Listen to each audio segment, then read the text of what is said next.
I'm Kate Seeley, Vice President of the Middle East Institute.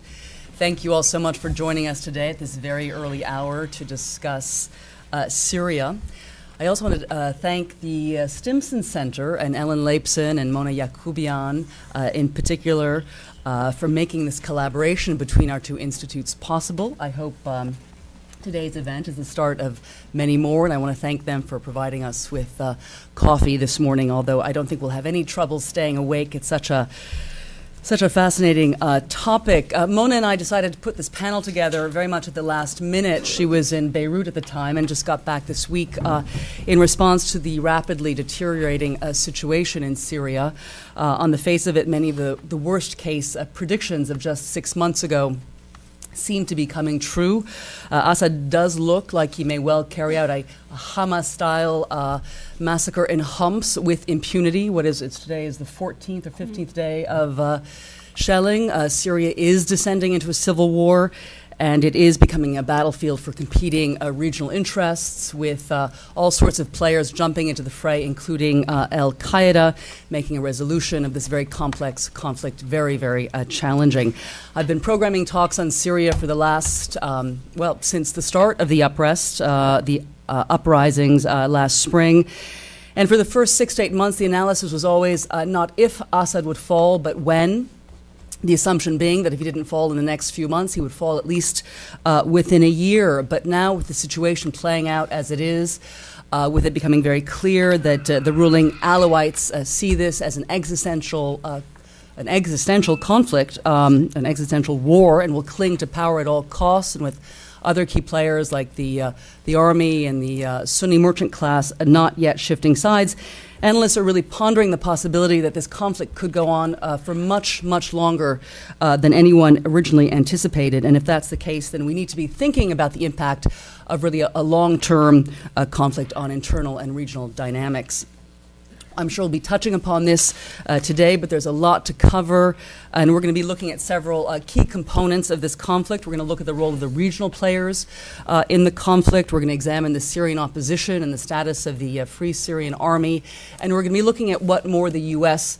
Can do to address some of the challenges ahead of us. We have an excellent group of Syria experts assembled here today who know the country intimately, and we're very grateful for their time and insights, and I want to thank them all very much for joining us today. Their full bios are in their handouts, so I'm going to be brief. We're going to start with Aram Nerguizian, who's a visiting fellow with the Arlie A. Burke Chair in Strategy at CSIS, where he conducts research on the Middle East and North Africa. He's done excellent work on security, politics, and military developments in the region. He knows the armies of the Levant extremely well. And if he doesn't address this topic today, I hope maybe in the question and answer we can get into have him address the Syrian army and how it's handling the conflict. It's being increasingly spread out, and it's under enormous stress. Randa is an adjunct research fellow at the New America Foundation and a scholar at the Middle East Institute with a specialization in conflict management and post-conflict peace building. She's done a lot of Track 2 dialogue work in the Middle East and Central Asia. Her other specialty is Hezbollah, which she's writing a book about, and we might even have time to touch upon them perhaps in a question today. And finally, Mona Yacoubian joined the Stimson Center in 2011, where she serves as the senior advisor on the Middle East and as project director of the program Pathways to Progress, Peace, Prosperity, and Change in the Middle East. Did I get that right? You did. Program? You did. She previously served, it's a very optimistic program.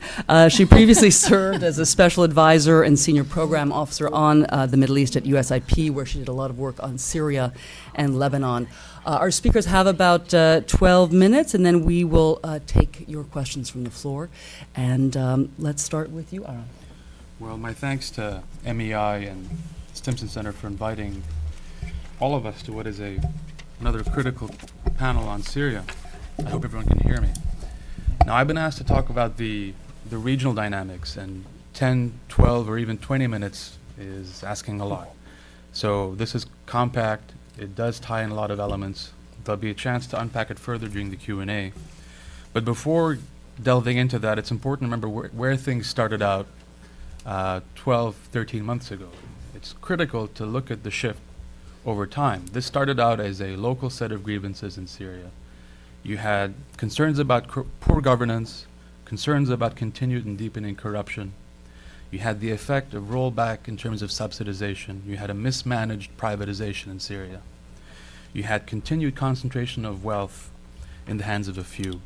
And you also had a growing gap between productive and unproductive elements of the business community. So it's a far cry from the regional proxy competition that I'm going to unpack next. It does tell you something about how severely Syria's unrest has metastasized from a local set of grievances against a regime that was, and continues to be, unresponsive to calls for reform, unresponsive in terms of curtailing the cycle of violence. And in essence, regime violence has been the key driver behind the militarization of events in Syria, the marginalization of traditional civil society groups over time, which is a real risk. And we find ourselves today at the level of the international community of managing a level of unrest that could have deeply destabilizing effects. Now, in many regards, what is critical to remember as well is that 2011, beyond popular upheaval, really was the unhinging of the traditional inter-Arab order in the region. A lot of key players, both critical and marginal, Egypt, Syria, Libya, have come undone. It changes the balance of force in the region. It changes the balance of power in terms of who the players are that can decide, that can shape inter-Arab politics, that could potentially shape Arab-Israeli politics. All of this is critical, and it's the most significant shift and shock to the regional order since the oil crisis of '73. I would even go so far as to say that it might eclipse it if events continue to destabilize as such, given the ramifications. Now, the most critical players, of course, in proxy competition, because this is where we're going, are the Gulf states and Iran. Now, it's important to start with the Gulf states. Early 2011 through to mid-2011, the Gulf states were more focused on their own home front. They had cycles of unrest at home. They had grievances they needed to address. You had a uprising in Bahrain, and the putting down of that uprising marked a critical counter-revolutionary structure within the Gulf. Now, at the end of that particular period, around the middle of the year, you see a shift. The Gulf states have consolidated their home front. They are coming out in an environment in the Arab League where they're the critical players. Egypt is marginal and marginalized and will need years to recover from unrest. And you have an environment where the U.S. is withdrawing from Iraq, and the regional balance could shift either way, either in favor of a key opponent, Iran, or in ways that are unknown or potentially unmanaged. So you have a vacuum in inter-Arab politics, and you have a vacuum in regional security politics. And the shift against Syria from the Gulf states and the mounting pressure starting in the middle of the year is a hallmark of efforts to cripple or keep off balance Iranian influence in the Levant, reshape geopolitics in the Gulf without exacerbating the risks of conflict in the Straits of Hormuz or the Gulf itself, avoiding direct militarization of the conflict, and essentially repeating a cycle with Iran that goes back to the 80s, which is indirect confrontation and contest. Now, there are limits to what the Gulf can do in terms of shaping its struggle in Syria. It's one thing for the Gulf states to support a Sunni majority. It's something else altogether to promote democratic values when few exist in the Gulf in the first place. So there are arguably sectarian dynamics at work. There are also critical geopolitical ones, and I think it would be a disservice to the cycle of politics in the region to pretend that geopolitics don't matter. There is no military option as well in terms of how the Gulf states can approach the Syria crisis. Yes, they've invested enormous resources in terms of building up capability, modernizing their systems in terms of interoperability with regional states, but there's a far too large pool of incompatible hardware. They don't have real experience in combat operations. Without a U.S. structure for logistics and support, there is no Gulf option. And in many cases, military aid to the Gulf states and acquisition of hardware is little more than a bankrolling process for a trade sector here in the United States and the West that is critical to national economics in the West. So in terms of real capacity to shape events in Syria, we're very far from that. Now, the cycle of the Gulf states in terms of how to manage the Syria crisis has been to isolate the Assad regime and also to engage elements of the opposition. And that ranges from financial support to potential proxy support through arming of light systems and such. Now, that too has its limitations. The Gulf states have essentially played themselves out of any channel of engagement with a regime that has proven to be far more resilient than any of us would like to admit. You have far too many divisions at the level of the local opposition, and I'm sure my colleagues will both touch on that to a degree. And essentially, the options are limited. You also have again, continued reliance on the West and international structures to push through regional outcomes. So there are real limits in terms of how the Gulf plays out its policy interests vis-a-vis Syria and shifting Syria over the months to come. Another critical point is that beyond the Gulf, you have an Arab League structure that is far more divided than we'd like to think. You have a Gulf-led effort to isolate Syria, but there are other states which have reservations about deepening the Syria crisis based on a range of their own critical interests. Iraq and Lebanon both fear the cycle of unrest spilling over and exacerbating their own internal sectarian cleavages. You have the fear of regional precedents for regime change in countries like Algeria and Sudan. And Egypt, though marginalized and recovering gradually over time from its unrest, is also concerned about being sidelined and marginalized in inter-Arab politics on issues as critical as Syria. Now, how Iran responds to all of this and manages unrest is also critical. They're supporting a key ally, and they've shown a level of resilience and support that is a hallmark of 30-plus years of strategic bandwagoning on a number of issues. The support remains largely financial. There is some logistical support, but a lot of the reporting on the militarization of Iranian support, I think, is more the exception than the rule. I think, again, we're underestimating the capacity and the integrity of the repressive power in Syria. This is a security apparatus that has been building up to this for decades, irregardless of whether regime reform was an option. Now, the Iranians have also hedged their position by talking about engaging the opposition. This is either a strategy designed to divide and rule an already divided opposition, or it plays into the reality that this is a pragmatic regime that wants to signal to a key ally that unless things shift in ways that matter, it too will have to adapt to changing realities on the ground. The other player that matters in the regional context is Turkey. And Turkey's approach has been far more nuanced than just all-out criticism of the Assad regime. The shift from zero problems to problems on every border is a critical shift for Turkey's foreign policy, and one that will take time in order for Ankara to recalibrate and to manage a lot of the cycles. Problems with Iraq, the inability to apply pressure on Iran, or limited ability to apply pressure on Iran, the deteriorating situation with the Israeli-Turkish relationship, the deep suspicion that lingers on in the Arab world about neo-Ottoman intentions. But far more critically, Turkey is reluctant to play the Sunni card in ways that would end up crushing it. There are limits to how far Turkey would like to play that kind of an approach, given the reality that it does have democratic institutions, and given the fact that playing the Sunni card from the Turkish standpoint is not the same thing as the Gulf states' approach. There's also a wariness on the deepening militarization of cycle of violence in Syria. While there is talk of humanitarian corridors and buffer zones, and I'll be happy to talk about that after my colleagues make a few comments, the reality is that Turkey and Syria share a 900-kilometer border, and militarizing a structure for containing Syrian unrest, it would be an enormous burden, would have deeply destabilizing effects on Turkey's ability to manage the instability. Now, in closing, I just want to point out that there are some wild cards in how this all plays out. Lebanon, again, could very easily become unhinged because of unrest in Syria.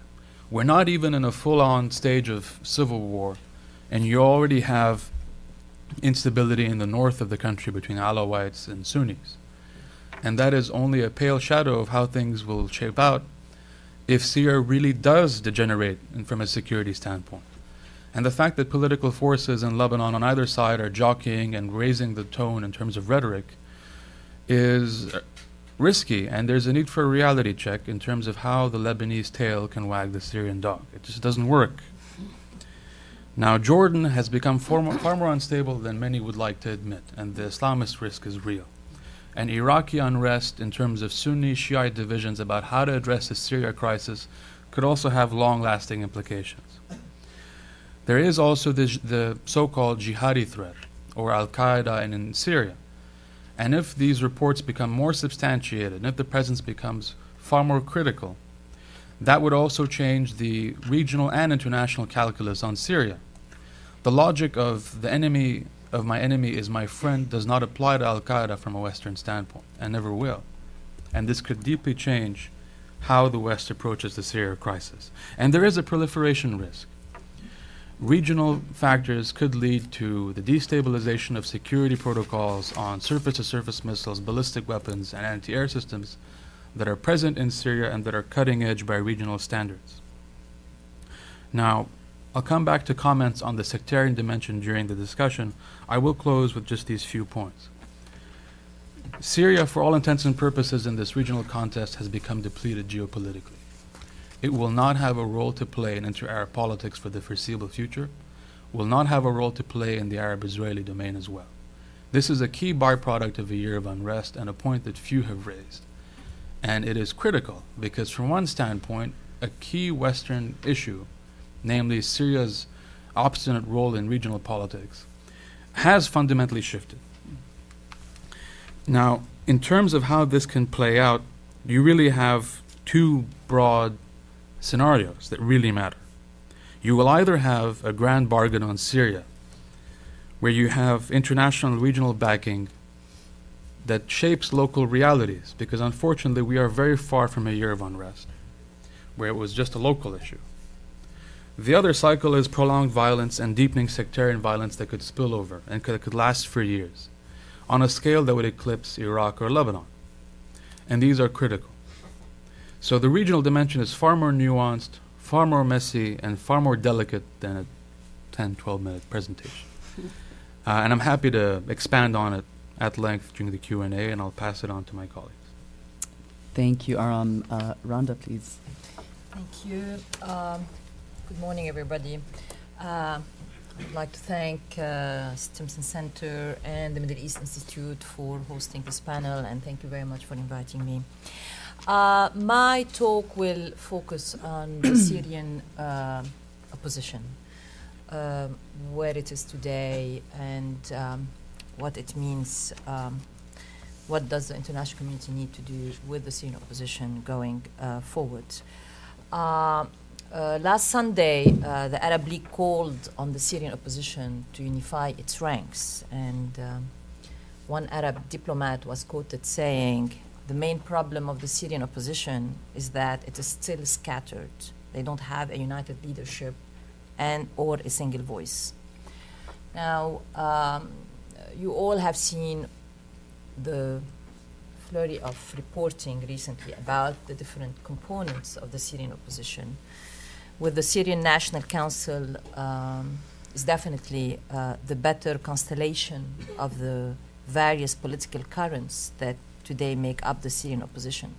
However, this SNC, along which a lot of the strategies of the regional as well as international powers have focused, suffers from deep internal divisions, suffers from poor management, and yesterday, for the second time, it has extended the leadership or the mandate of the current leader, Burhan Ghaliun, because they just could not agree on a replacement for Burhan Ghaliun. I mean, as simple as that, and they are unable to agree on.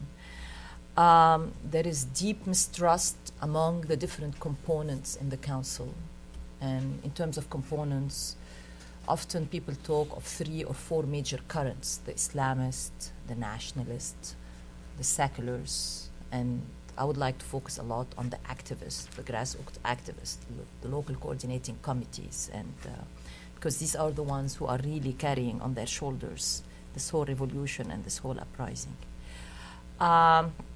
There was a meeting a month ago in Tunis for the general assembly of the SNC. They agreed on establishing a number of bureaus, from the media bureau to international affairs, humanitarian assistance, military affairs, economic affairs. However, to date, these bureaus remain paper entities. They have failed to become working agencies. And partly because, you know, when you speak with members of the SNC, they will attribute the failure of activating these bureaus to lack of funds, to people living in different countries cannot meet with each other. But in my opinion, it is just poor teamwork skills. I mean, these are people who have yet to know each other, who have yet to trust each other, who have yet to learn how to work with each other. They have tried to reach out to other factions in the opposition, namely the other major node in the political opposition is the NCB, the National Coordinating Body for Democratic Change, which is made up of leading long-time dissidents, Syrian dissidents, made up of some Kurdish parties, made up of some former regime officials or officials who are still, you know, friendly to some quarters in the regime, but at the same time trying to put their distance from the regime. They reached an agreement in principle, again, a month and a half ago, the Syrian National Council and the NCB, and eventually the grassroots activists in the Syrian National Council forced the leadership of the SNC to walk away from the agreement, and for a number of reasons, which I can elaborate on during the Q&A question.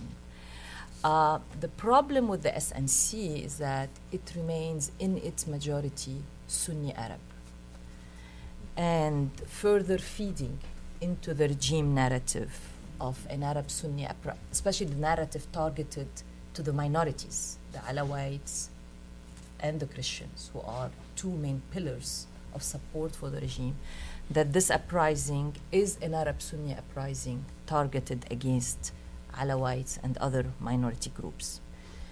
There are leading Alawite dissidents living abroad, and still these are dissidents who have refused to date to join the SNC, partly because they don't believe that the SNC represents or has the capacity to carry out this responsibility of representing the Syrian opposition well.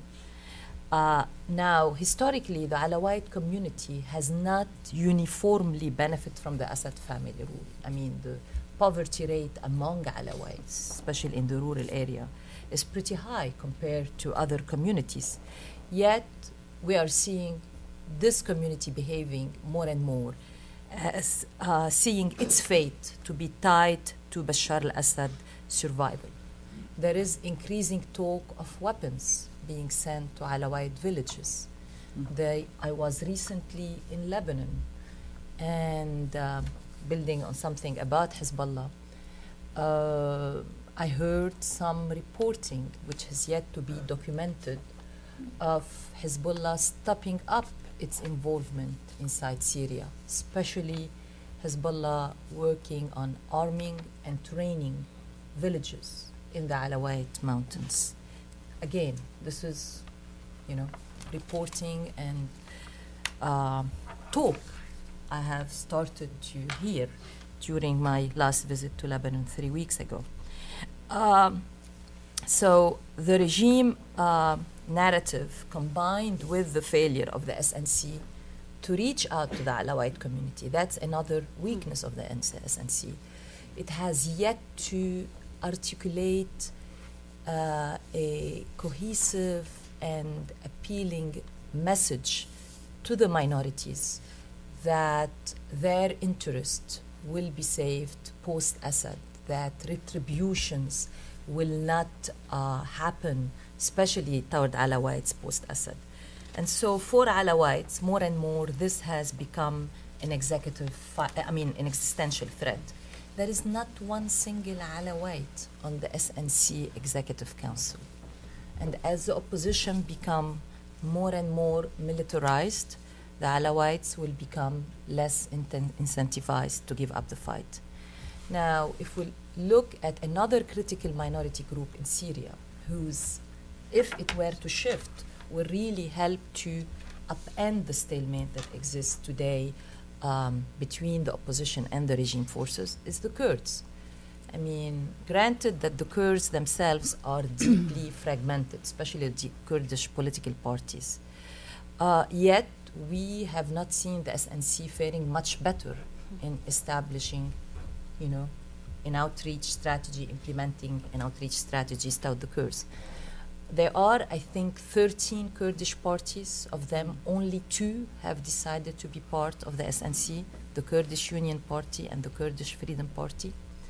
Last October, 10 or 11 of the Kurdish Syrian parties decided to come together under one umbrella and form their own organization called the Syrian Kurdish Council, and wanting to start negotiating with the opposition, whether it is the NCB or the SNC, as an umbrella of different political parties. Now, when you talk with Kurdish political leaders, they cite a number of misgivings that they have about the SNC, all the way from the SNC has failed to really give due weight in its makeup to the Kurdish political and demographic weight. If you look at the SNC General Secretariat, out of 26 seats, only 4 seats have been allocated to the Kurds. There is a lot of discomfort and concern among the Kurdish political leaders of the SNC increasing dependence on Turkey. I mean, after all, the SNC headquarters are in Turkey, and a major components of the SNC, the Muslim Brotherhood, are well known to have close alliance with the AKP and long-standing relations with the AKP.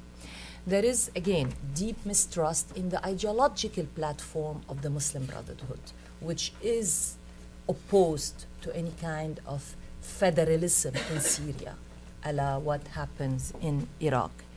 And so that's something that has hampered the SNC also in its efforts to include the Kurds.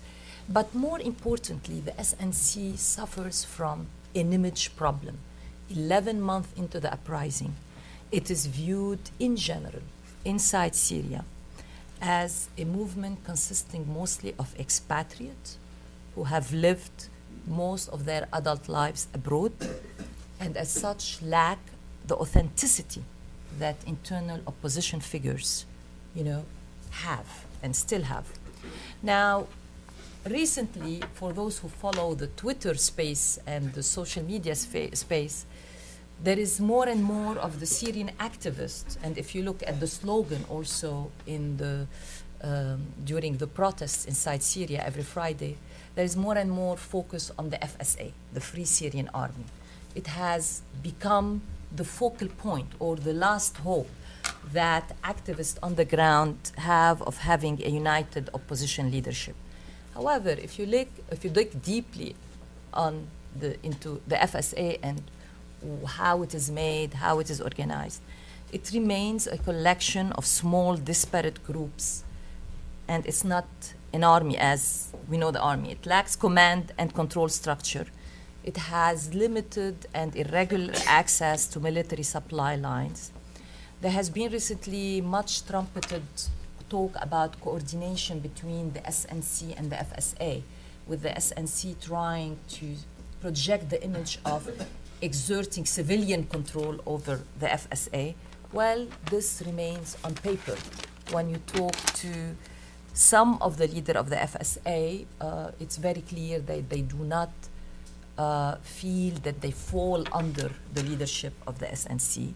They have recently established their own military council, whose purpose is to establish direct contact with foreign governments to get money and weapons. Similar to the SNC, the FSA's Achilles' heels remains its sectarian character. 99% of the defectors are Sunnis. And I mean, from a Alawite vantage point, this is not comforting.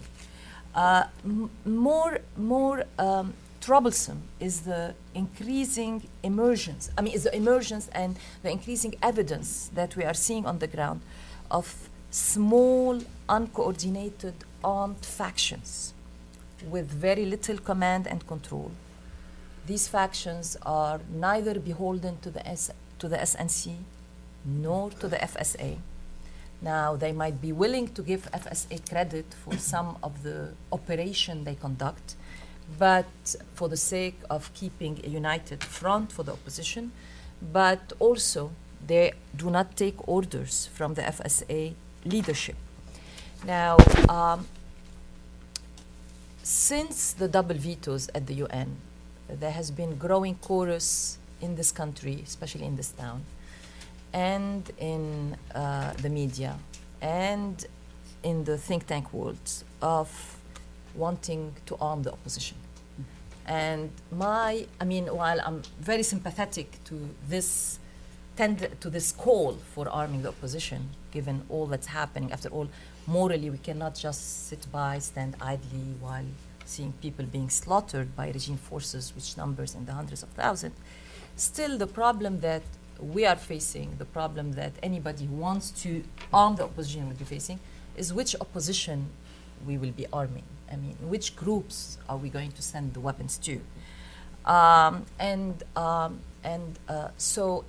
So before arming the opposition, there is a need for action or some initiative to unite the opposition.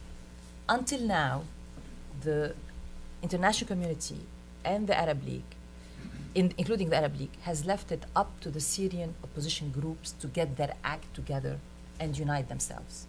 There was, I think, a few months back, an initiative announced by the Arab League to hold a conference bringing the different Syrian opposition groups together. And based on my interviews with different parties from the Syrian political parties, as well as people in the Arab League, is that basically they said to them, just, go and meet and we'll provide you the platform, to just come and there was not an effort by the Arab League Secretary General Office to really play a mediation role in bringing these together. In fact, there was more emphasis on the SNC trying to reach out to these different opposition groups, and then the SNC taking a leadership role in helping the Arab League in bringing this conference together. Well, given the mistrust that exists between the SNC and everybody else in the opposition, of course, this initiative came to nothing because the other groups refused to join in this effort as long as the SNC is leading it. So what needs to happen going forward is an initiative that is Arab-led, assisted by Turkey. The upcoming Friends of Syria group provides a perfect platform to launch such initiative. We can call it the A3+1 initiative.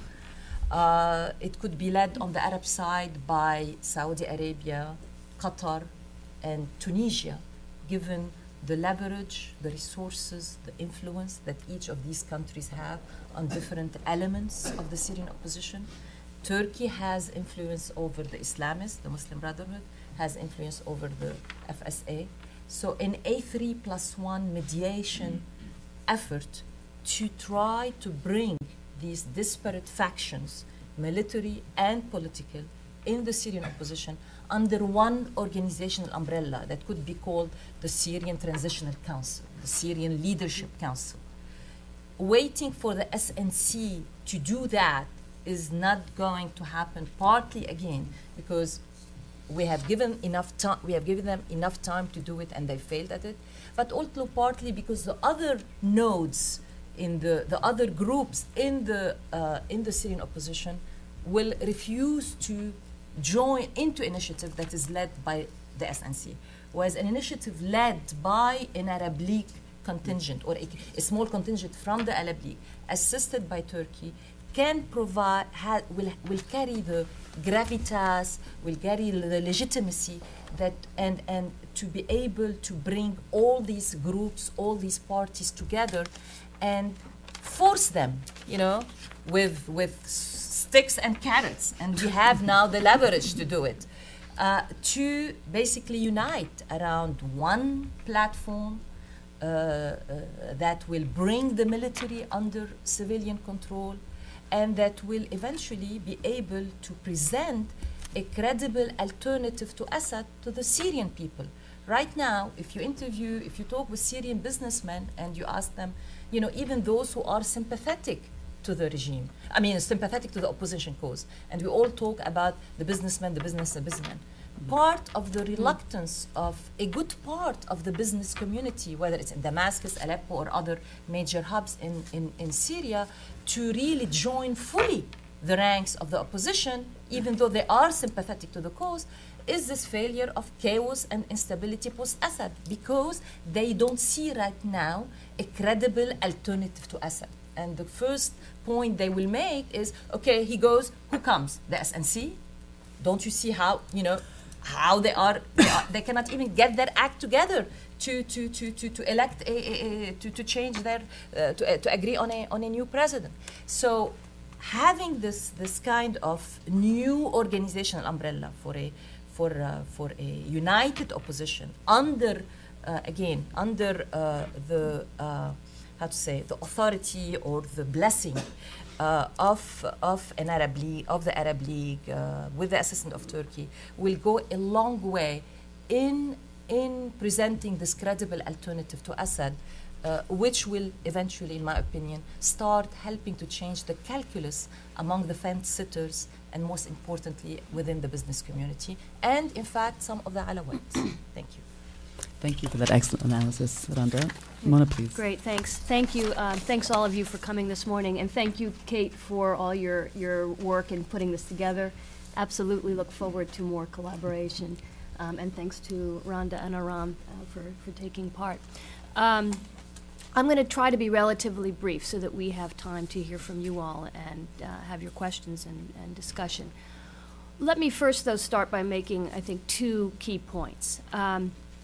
And this is with respect to the international community, which is what Kate asked me to talk on. So the international community and its response to the deepening crisis in Syria. And what I'd say from the start is that since the uprising started to take place in Syria now 11 months, almost a year ago, the international community's response has been marked by, I would say, a lack of consensus and what we are witnessing to be a deepening impasse. And this impasse, as I think most of you may well know, is characterized by the United States, the European Union, Turkey, and the Arab League on one side, voicing the aspirations and support for the Syrian opposition, and then Russia, China, and Iran on the other. And I think Aram has very well kind of laid out what might be driving these different actors. We can perhaps talk a bit more in the discussion period about Russia and China. But it's clear that this impasse has only deepened with time. And I think the other point to make is that the impasse itself then has an effect on what happens inside Syria.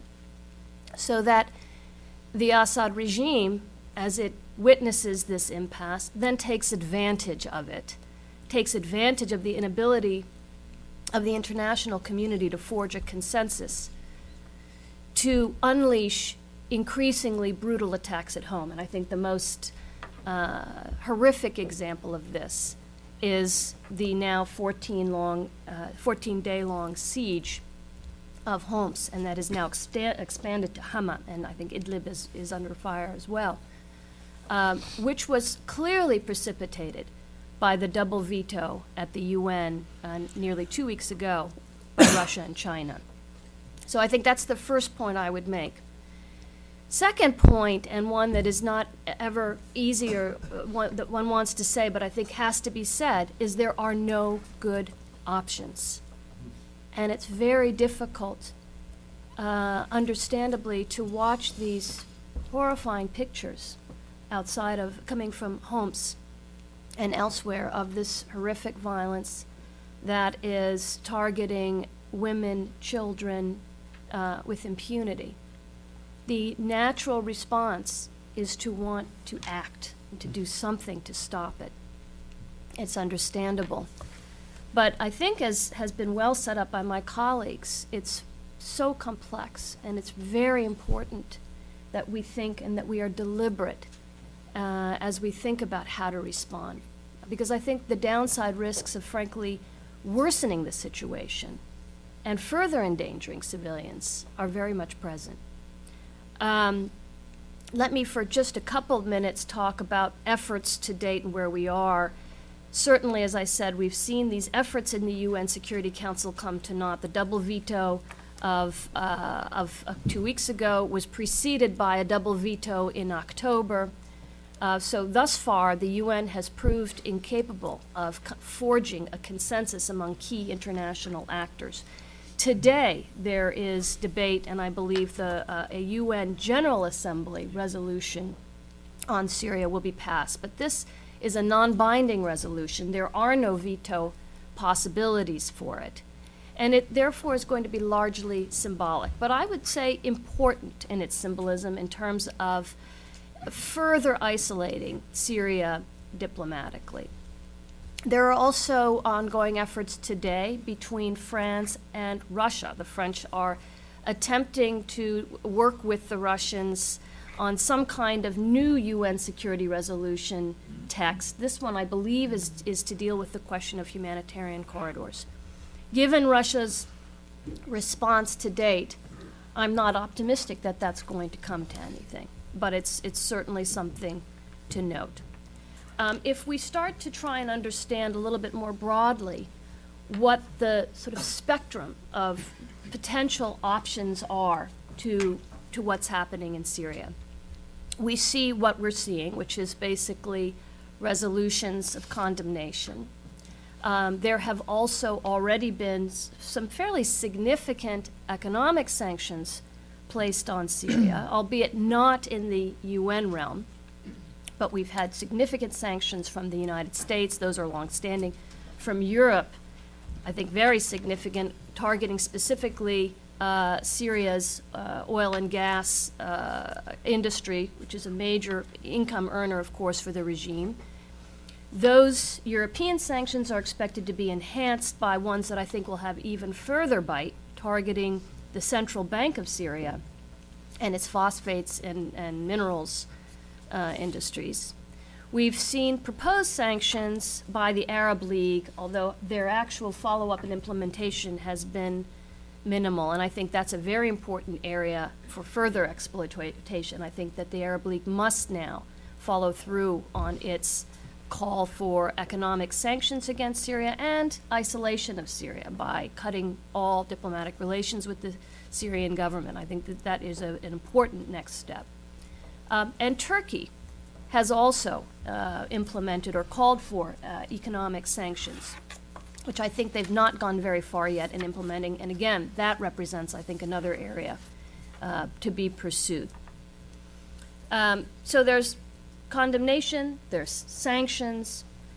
Then as we move up the spectrum of potential interventions, we have discussion now of these various measures that are called humanitarian interventions, and they largely center on the creation of a buffer zone in northern Syria along the Turkish border, the creation of safe havens, which would be part of that, but potentially that envisions safe havens elsewhere in the country. I don't know.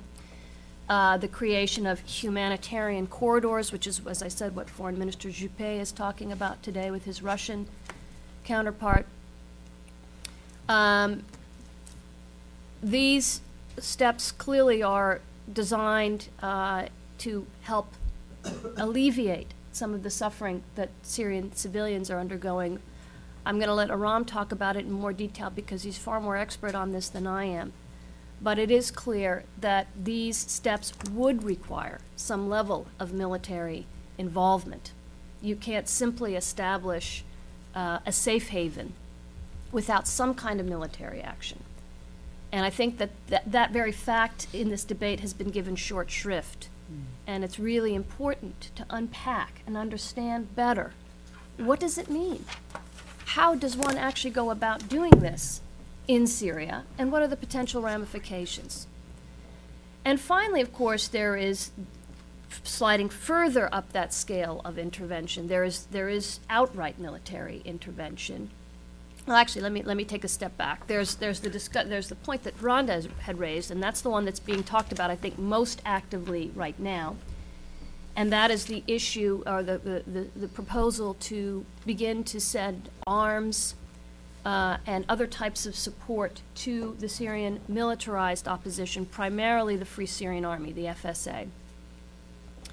And there are many discussions and debates about that in the public sphere, and I think very clearly going on within the Obama administration as to whether or not that's a viable option. The stated policy of the Obama administration is not to intervene militarily, but to seek some kind of negotiated solution. But as the violence drags on and as pressure increases, as I said, to do something, I think that this option is getting increasing traction. And finally, there is the issue of outright military intervention, whether it's under UN auspices, NATO auspices, regional auspices, a la Libya. I think that the debate about Syria versus Libya has been well discussed, and the differences between Syria and Libya are fairly clear. Certainly, Syria, far more complicated case, much greater population, much more challenging geography, much more significant location geostrategically. So there are lots of reasons why those comparisons, I think, don't apply. My own sense, and I'll kind of conclude on this, my own sense about where to go with Syria is, frankly, leveraging somewhat of what Randa has talked about, and I would very much endorse what Randa has said. She has very well laid out the level of division amongst the Syrian opposition groups and their inability to pull it together at a political level, and certainly, more worryingly, I would say, on the ground in terms of the proliferation of armed groups, and I'm very fearful about what that portends going forward. We saw what happened in Libya, as I said, a much more, frankly, a much less complicated case. And there are hundreds of militias in Libya that they still can't get control over. So I think if we were to imagine this in the Syrian context, it would be much greater. But I think that Randa's talk about the need to bring a more coherent sense to the Syrian opposition is critical, and I think she's very well laid out what the Friends of Syria group is suggesting to do. I do think that at this point, with the lack of a greater acquiescence by Russia, we are seeing by default the need to move international action out of the UN and into a coalition of the willing, if you will, into this Friends of Syria group that is being led by the United States, Europe, Turkey, and the Arab League. But I want to make a plea to say that I do not believe that time has completely run out on political, that's a Freudian slip, on political, diplomatic, and economic pressure as an important leveraging point on Syria that I think would avert the possibility of a protracted, bloody civil war. I would argue we are certainly entering into that. We may well be in the first phase of it. My own sense is that the option that's being bandied about of arming these Syrian armed groups, namely the FSA, runs a very serious risk of, in fact, accelerating and protracting this very dangerous trajectory that we're seeing on the ground inside Syria. It has not at all been made clear to me how, at this point, funneling weapons to the Free Syrian Army will serve to protect civilians inside Syria.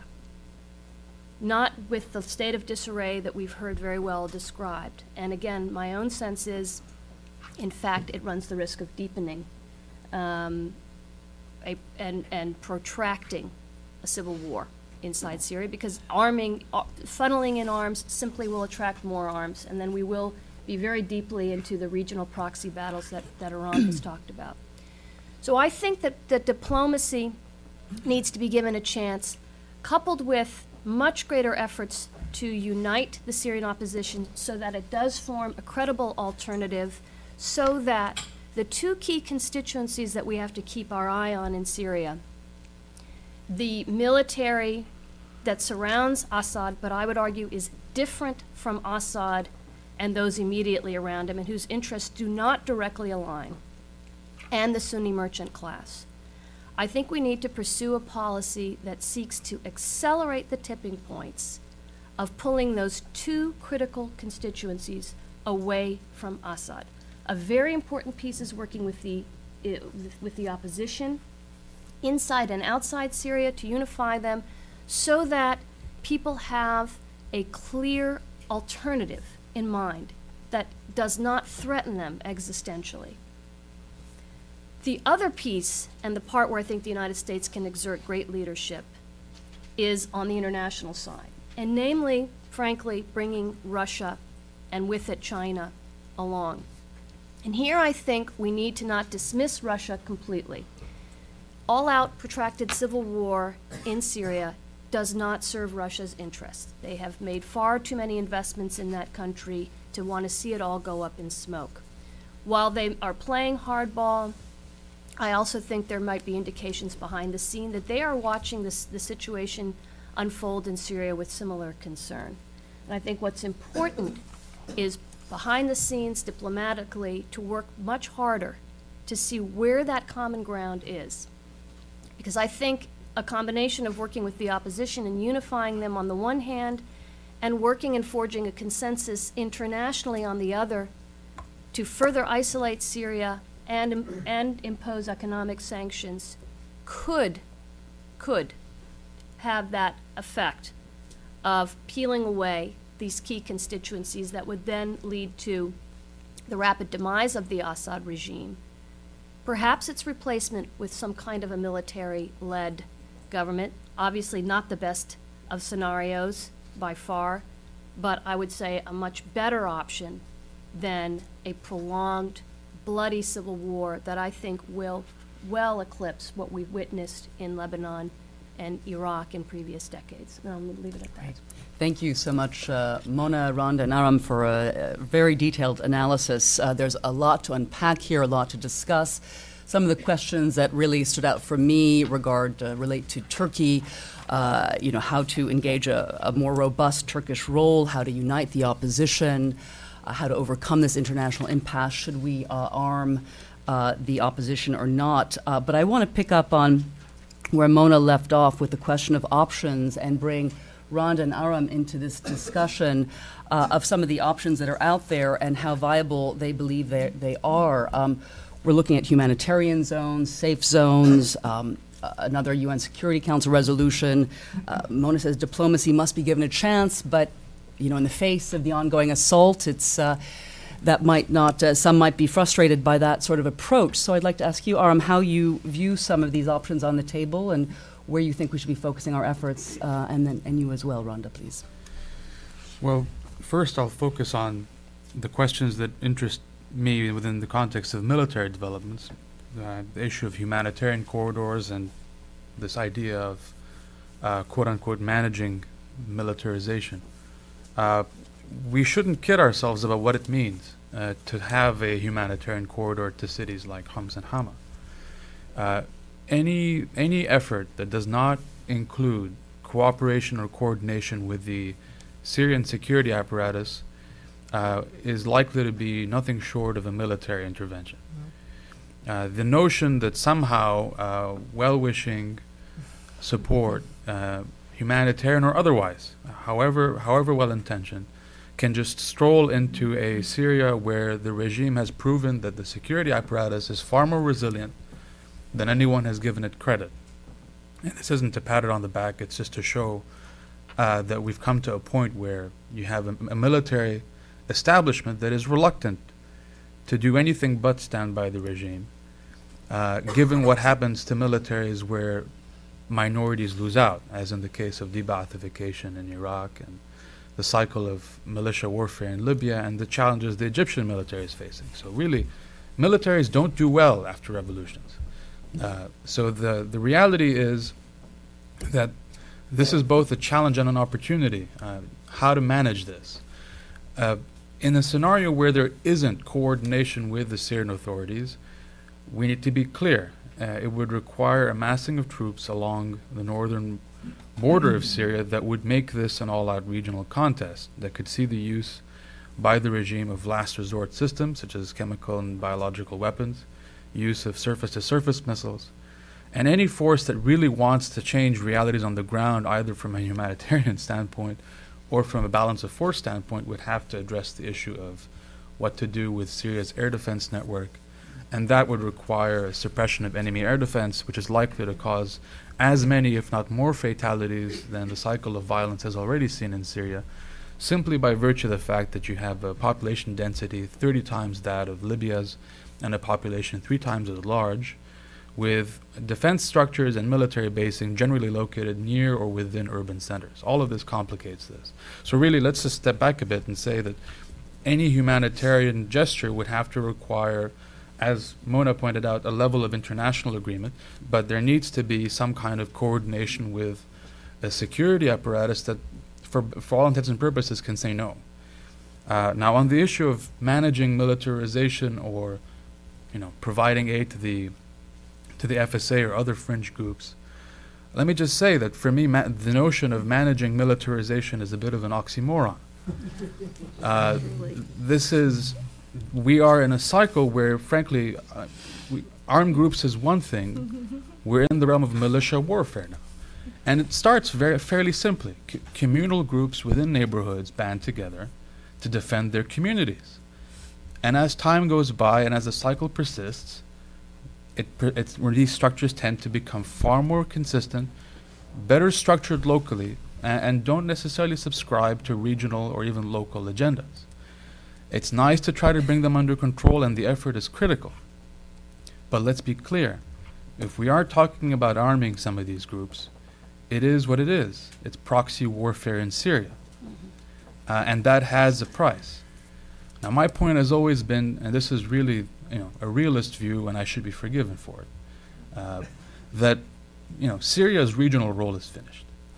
And that's a critical point, and we haven't really paid enough attention to it. Taking this down the realm of further instability by arming opposition forces that we don't know, that we haven't mapped out, that the international community at the intelligence level is only now starting to get a handle of, is a potential source of destabilization, given the fact that the folks that the international community doesn't like in Syria, such as the Assad regime and at the support level Iran, have a lot of experience in fighting proxy wars and doing rather well. So this could become yet another regional quicksand for intervention from the West, regional states. And again, when we talk about intervention and supporting the opposition, it's critical to also raise the point that how the Gulf states, Turkey, and the West think about supporting opposition groups doesn't necessarily line up. Who and how to support shifts, support for elements that are more radical, is something that the Gulf might entertain, the West certainly doesn't. Turkey also has concerns. So all of these issues are critical, and they mire the more hard-line options for intervention. So, Randa, I hear Aram saying that it's all well and fine to talk about humanitarian zones, but the logistics and resources, the international agreement needed to accomplish something like that is very unlikely. What do you see as some of the other options that can be considered?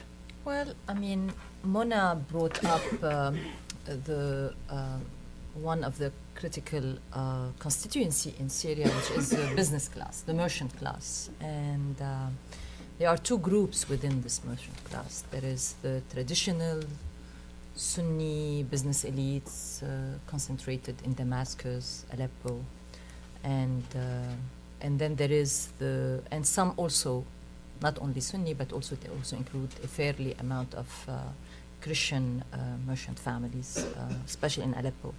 And then there is the regime business partners, and these are families who have benefited from the economic liberalization policies introduced by Bashar al-Assad when he assumed power. These are people who have been handpicked by the regime to be their business partners. I think the sanctions are biting, starting to bite. It's going to take time to really, change the calculus, especially among the regime business partners. But within the merchant class, there are two fears that now are keeping them on the fence, if we can say so. Although we are seeing increasing evidence that some of them are starting to hedge their bets. So they support regime forces, they support Shabiha if they have to, but at the same time they are supporting opposition groups. So, but the two fears that remain, in my opinion, the drivers of the fence-sitting behavior of the merchant class is the fear of instability and chaos post-Assad, and the fear of Islamist regime post-Assad. Syrians in general are pious, they are religious people, but an Islamist-led regime is not something that they would like to see, even the Sunni elites, especially in the urban areas. So, and again, the opposition has, especially the SNC, has not done enough to alleviate these two fears. By being disunited, it reinforces the narrative about instability and chaos post-Assad. And by having the Muslim Brotherhood play a leading role, and if you look at the composition of some of the bureaus that were established by the SNC in their last meeting in Tunis, some of these critical bureaus are led by Islamists. Many of the spokespersons from the SNC that appear on Al Jazeera, on Al Arabiya, are members of the Muslim Brotherhood. Again, reinforcing the belief among the merchant class that eventually there is possibility of an Islamist-led regime post-Assad. So these are the two fears that need to be addressed. And if there is an effort at bringing to the fore a larger opposition organizational umbrella, as I said earlier, I'm repeating myself, something akin to Libya's Transitional Council, where the SNC has a role, but it's not the predominant role, where there are Alawite dissidents in the leadership, where there are Kurdish political parties in the leadership, where there are representatives of the business community in the leadership. I think that will go a long way in alleviating some of the fear and starting to shift, on the street, in the streets, on the ground, in Damascus, some of these constituencies away from Assad, peel them away. Yep. It will take time. The unfortunate, fact is that these events will take time to unfold, but we need to start putting them in place in a way.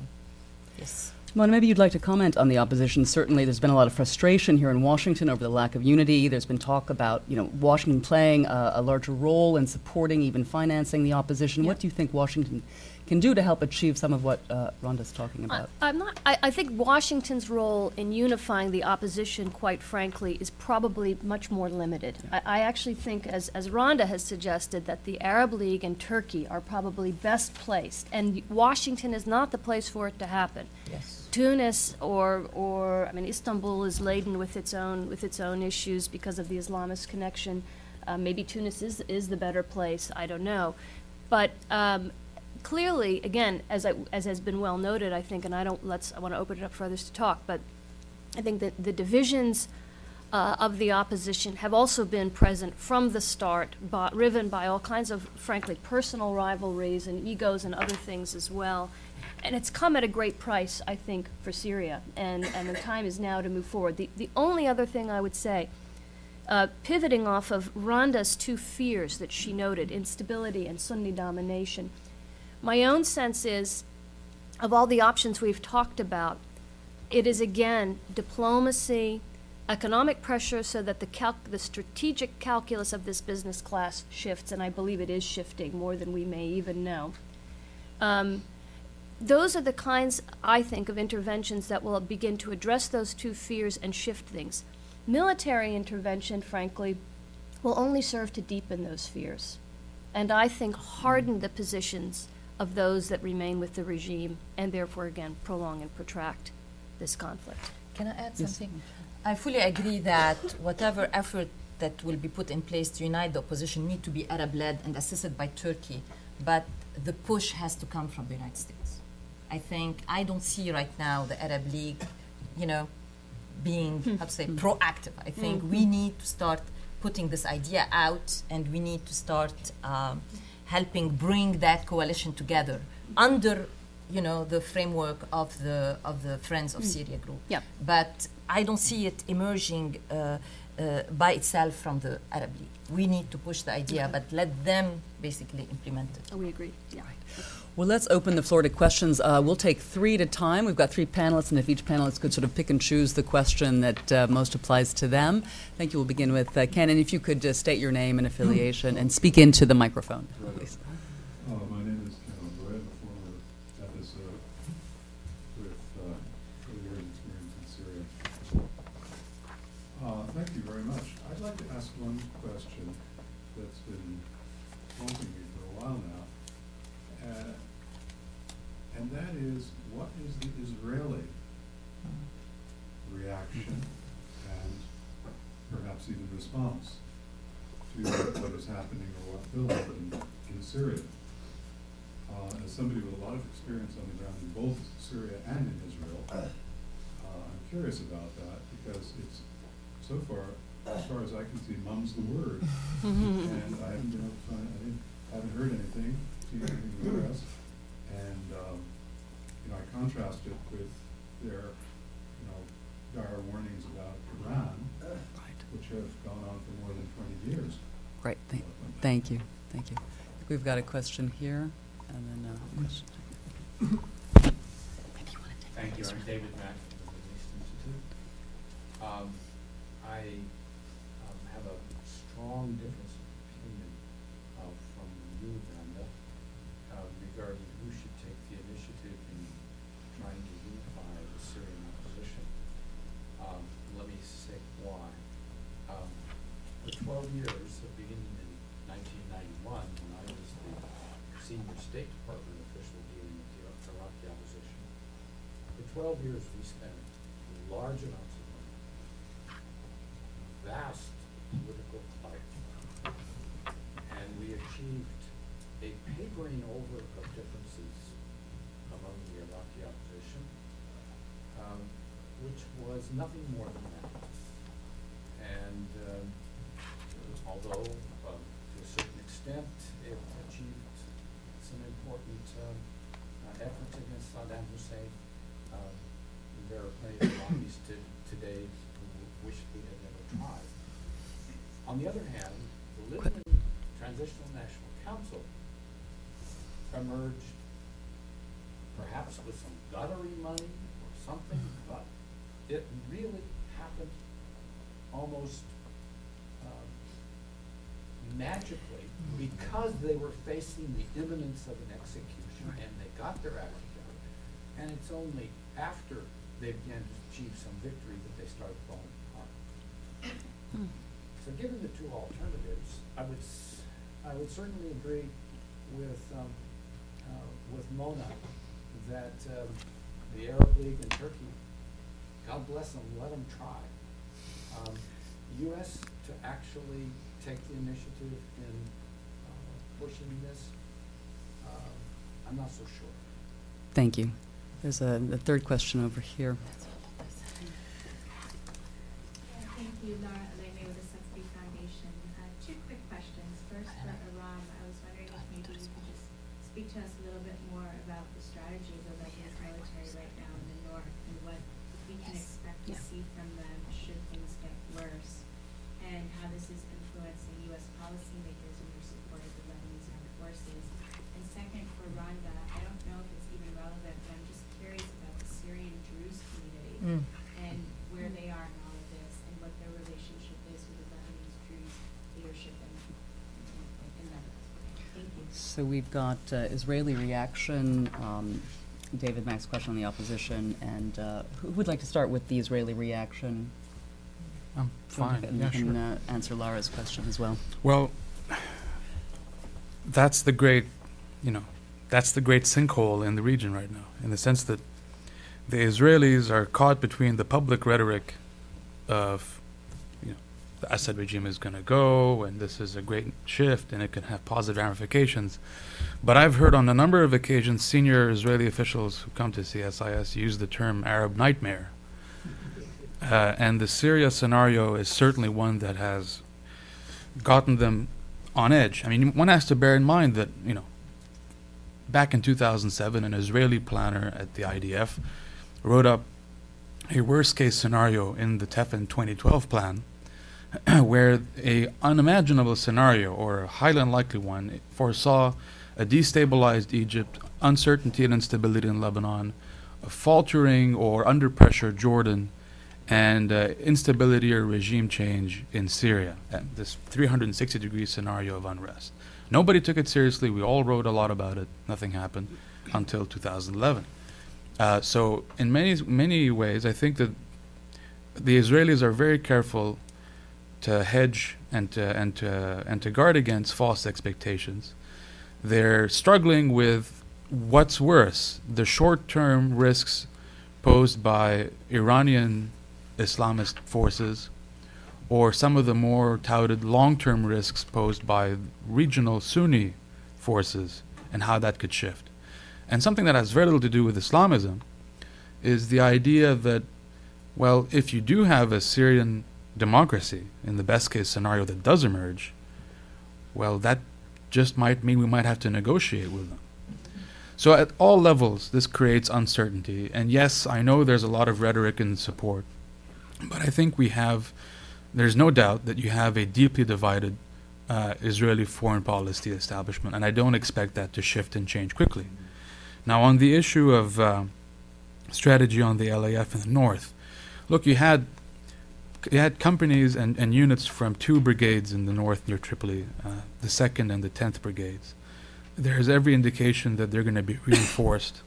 The message from the LAF, and this is somewhat reminiscent of the cycle of unrest in the north in 2007 with the Fatah al-Islam terrorist organization, is that you have a bitterly divided political establishment with neither March 14 nor March 8 able to decisively pick the steps.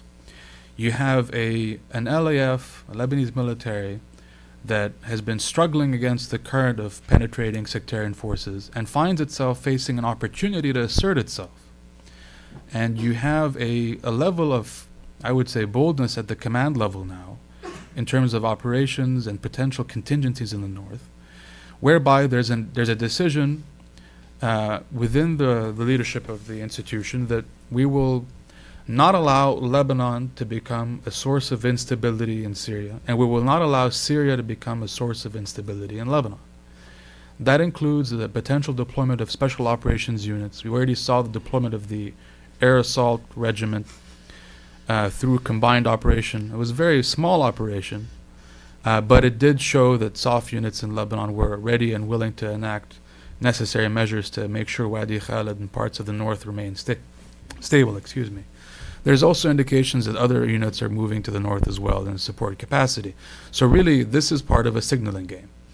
You have an LAF that doesn't want to have to hit hard, doesn't want to have to get embroiled in bloody unrest potentially between Sunnis and Alawites in Tripoli, but is not going to allow the north to become a security pocket of instability. And that's the approach. Now, the response from the U.S. is critical. U.S. officials in country are supportive of the LAF playing any role that ensures that Lebanon does not become yet another source of instability. What this means is managing security politics along the blue line, trying to manage security politics along the Bekaa, although their resources are stretched because none of the brigades that are critical to southern stability can be shifted. But it does mean that even, folks in uniform in the U.S. are a lot more pragmatic about what this all means. And the tendency now is to say, well, this is an example of why supporting the LAF is a net positive. Nobody in the U.S. benefits when Lebanon becomes a negative headline. And the LAF and support for the LAF in terms of its ability to provide overwatch, ISR and surveillance capability and command and control are critical. So the response has been positive and continues to be positive within the interagency on continued support of the LAF effort in the north. Thank you. Randa, do you want to address David? David, I share your concern because, and I share Muna's, and I think sometimes I'm not clear in my proposal because I think in Arabic and French and speak in English, and so sometimes it comes across as a little bit confusing. No, what I proposed was this A3+1 led initiative to unite the opposition. The A3 being Saudi Arabia, Qatar, and Tunisia. One being Turkey, assisting this, in a way, mediation group, to bring the opposition under this platform of the Friends of Syria group. My point about the U.S. is that the U.S. can propose the idea, the U.S. can support, but the implementation, the actual carrying out of the mediation effort has to be purely Arab-led. Otherwise, it will go nowhere. I mean, we have enough lessons learned from the Iraqi experience not to repeat the mistakes, in my opinion. And I think U.S. officials are pretty aware of the limitations of the U.S. can play in terms of uniting the opposition and letting the Arab League lead the effort.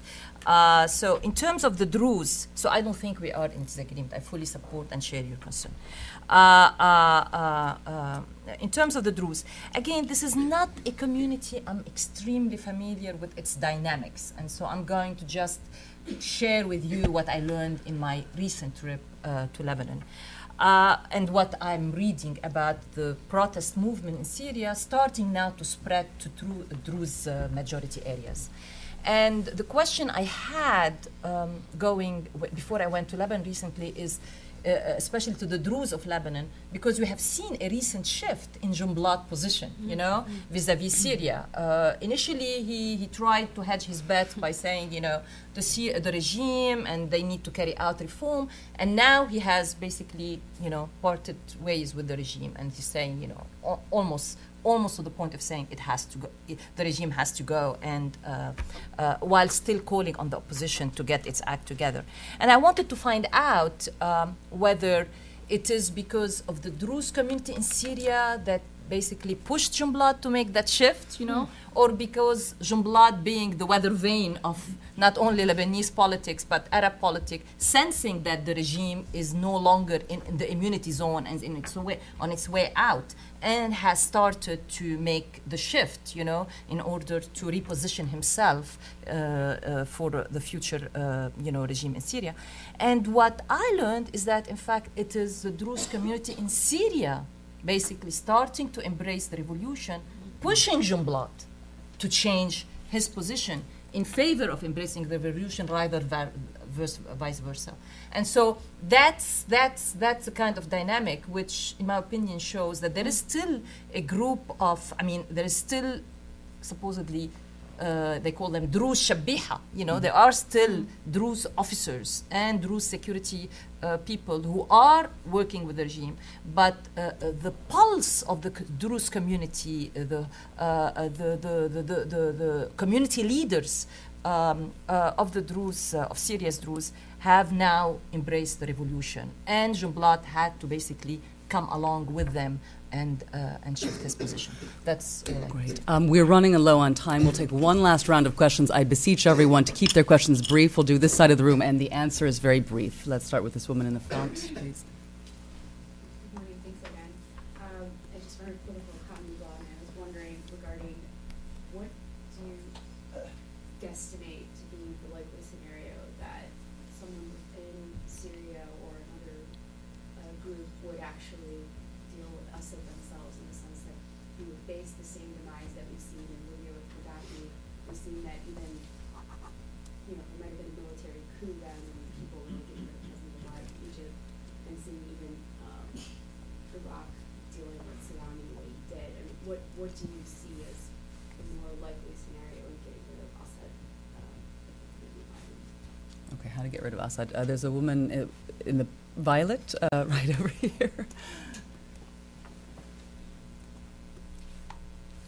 Thank you, Melissa Bailey.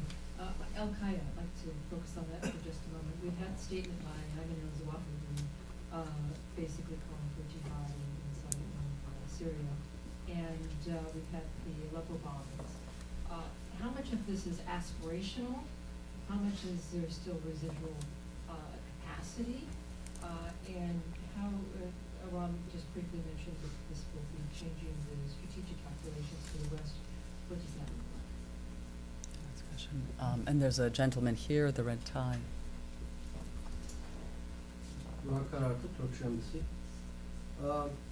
Although regional ownership is important in, finding a solution to the crisis in Syria, given the humanitarian dimension of the conflict and the significant position of Syria in the region, I believe that this requires the international community to get involved actively. It is not the issue of the regional actors only. So within this context, what should U.S. do to find a solution to this crisis? Because given the discussion, U.S. seems to be out of the equation. So in what terms the U.S. should do more to find an appropriate solution to this conflict in Syria? Thank you. Why don't, Mona, you take this last question, and maybe Aram, you can take Al-Qaeda and Randa, likely scenario for the toppling of Assad. Well, I think in response to your question, I mean, I think, as I noted before, it's a combination of both. It's a combination of action in the region and international. Again, my own sense is, at this point, the most important role the United States can play is to exert leadership within the international community and to attempt to build a consensus. And I do think Russia has to be a part of that effort. I think Russia plays a critical role in this. And so that right now is where things are. I think a haste to rush into arming those on the ground, or as Aram has pointed out, the difficulties and the complexity with establishing humanitarian corridors and safe havens warrants some pause in terms of action on the ground. At this point, I think the most important thing the United States can do is to exert its role as an international leader on the diplomatic front and with regard to sanctions, etc. Do you want to address Al-Qaeda, Adam, and we can all address the final question? One of the core risks of any potential Al-Qaeda risk in Syria is that if the flow is from Iraq, these are folks who know the security structure of Syria intimately. They had a chance to learn it on the way in, so to speak. And this does pose a real question. On the one hand, there's the best case scenario that this is just, posturing and trying to take advantage of an unstable scenario. But we can't take that lightly. If there is a real risk that Syria could become the next arena for potential activity for Al-Qaeda or Al-Qaeda-like groups, it drastically changes and shifts the discussion. I can't stress that enough. It's one thing, at a minimum, to change the regional balance of power. Arguably, we've seen that happen. It's something else to go further and try and shape a definitive outcome by supporting X or Y groups. But on the extreme end, to allow that to move forward in an environment where Al-Qaeda could potentially play a role, that just heightens the risk, given that you do have, again, a proliferation risk in Syria. I can't stress enough how significant some of these chemical and biological holdings are in terms of what they could, the damage they could do at the regional level. And this is critical. So that ties into that. So if things were bad before Al-Qaeda in terms of how to move forward, I think it's making a lot of folks ask themselves, what are the wants versus the needs from a U.S. foreign policy standpoint on Syria? We want regime change. We want the Assad regime gone. We want democracy, so on and so forth. The needs are critical in terms of stability. And all of these wants go out the window if Syria becomes a gaping sore in the region. So that's something to bear in mind. Likely scenario for Assad, maybe after Randa, the other panelists can weigh in and we'll wrap up on that. Quickly, I don't think a palace coup is likely in Assad, just given the nature of the regime, given the way the military is structured, given the family links among the different security officers, military officers, senior military officers, to imagine or envision a coup led by a group of senior officers, I think is very unlikely, or its chances are very, very minimal. I think the Arab League proposal of a political roadmap for that will entail transfer of power from Assad to his vice president. Although I'm pretty sure that Shara, when he woke up and read about this proposal, he was really scared. And said, why did they put me in this position? So, but anyway, this is a viable proposal, which is very much modeled along the Yemeni scenario for political transition. So a transfer of power from Assad to his deputy, who will oversee a unity cabinet leading to elections, parliamentary and presidential. The critical key for Assad to agree to this proposal, in my opinion, is his realization, and especially the inner circle around him. And I'm told by people close to the regime that circle is really now limited to 4 to 5 people around him, basically family members. So the realization, I mean, by Assad and that small circle, that the military solution is not going to cut it, that they will not be able militarily to defeat and to quell the uprisings. And they are on the losing side of the equation. Now, of course, Russia coming and starting to threaten of withdrawing of its support, and that's why Mona's point of needing to keep Russia basically in this game and not to discount the potential role that Russia can play in hastening this kind of realization by Assad and the small circle of advisors around him. That's, I see, the likely scenario. But it's going to be a while, and because as Aram and as Mona said, we are now in a period of stalemate that can be protracted for a while. And if weaponization, militarization of the opposition accelerates, I think there will be even less and less incentives, in my opinion, for Assad and the Alawite community to give up on the fight. Very, very quickly. I mean, the short answer is I have no idea how Assad's going to go. I think it's very. My own sense is clearly the regime cannot be sustained. How he goes is another matter. I think I'm going to differ a little bit with my good friend Randa, though, and say I think both scenarios, the Yemen option and the military coup option, face significant challenges, and they are very difficult and are relatively distant possibilities, but worth pursuing. My own sense, though, is that particularly since the base of the regime is narrow and narrowing, I actually think that the military coup option may in fact have more possibility and more potential traction. Randa's scenario would suggest that Assad will come to the realization and willingly give up power. I don't see it happening. My scenario would suggest that those that are one circle out of him, not this narrow circle, but one circle out, will see their own interests and operate on those and realize that this regime is headed into the toilet and make a decision, perhaps with some kind of Russian intervention, to pull a coup. And that's really what would be Syria's unfortunate but real likely salvation. I will add to the Russian intervention, Iranian intervention. Yeah, fine. Let's bring them into whatever. Any thoughts, Aram? Well, my own fear is that Yeah. regime resilience could outlast the cycle of violence. The country could deteriorate into a cycle of open civil war long before you do have this kind of the break of self-delusion within the regime. And that's something that deeply concerns me, because what that means, and this is where I have concerns about the A3 plus Turkey scenario. If you already have a Sunni majority or Sunni perceived opposition structure being buttressed by essentially Sunni forces with underlying Sunni prerogatives, I'm concerned that the guys on the other side of the fence who we think we can't talk to and shouldn't talk to are going to play their game no matter what.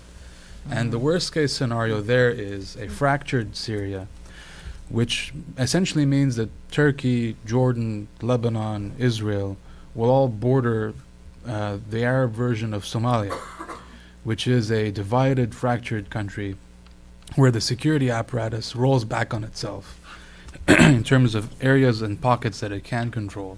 And this is, of course, the kind of worst-case scenario that we can't ignore. And regimes like the Assad regime are very good at ignoring basic reality to the point that they can eventually find themselves in a completely different scenario. And the fact that the security apparatus has proven to be as resilient as it is, and as willing to rebound from the opposition and go on the offensive, means that all options are on the table. This could end up really changing the geopolitics of Syria. It could there is the risk that Syria might not be the country that we see today, as divided as it is. Well, let's hope we don't reach that point. This has been one of the most insightful and valuable discussions on Syria I have attended in Washington, so please join me in thanking our esteemed panelists.